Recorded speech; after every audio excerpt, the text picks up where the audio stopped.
pressing my ego before I introduce myself. If I was a queen, I was going to say, my people. If I was a king, I was going to say, Isizwe Sigababa. If I was a Sangoma, I was going to say, Siavuma. But now I am Elena. I am a leader.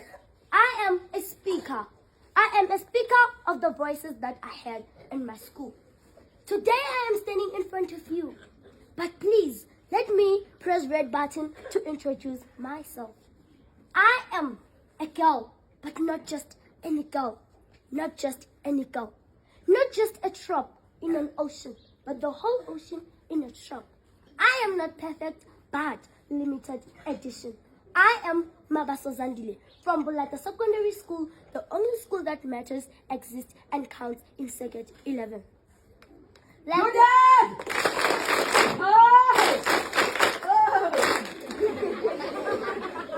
only school that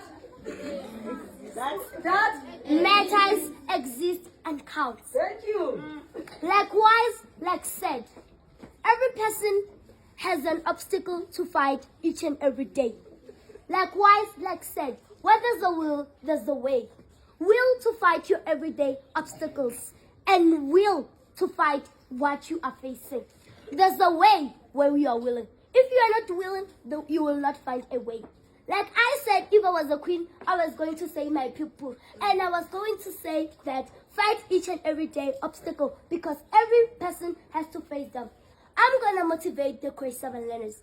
The grade 7 learners at high school, there are many challenges that we are facing, like peer pressure, substance abuse, and teenage pregnancy. Oh no, why am I even mentioning teenage pregnancy? Because at Bulata Secondary School, we managed and put out of teenage pregnancy. I promise if you come to Bulata Secondary School, we will make sure that there's no teenage pregnancy, substance abuse, or bullying. If you want to be a bully, go and bully at your home. If you want to be a bully, go and bully at the street. We don't have the time for your bullying. We don't have your time for substance abuse. But girls, I want to say, we are the Mbogotos. We are the women. We have to fight substance abuse. This is our world. This is our body. We have to say no when we want. We have to say yes when we want. I thank you.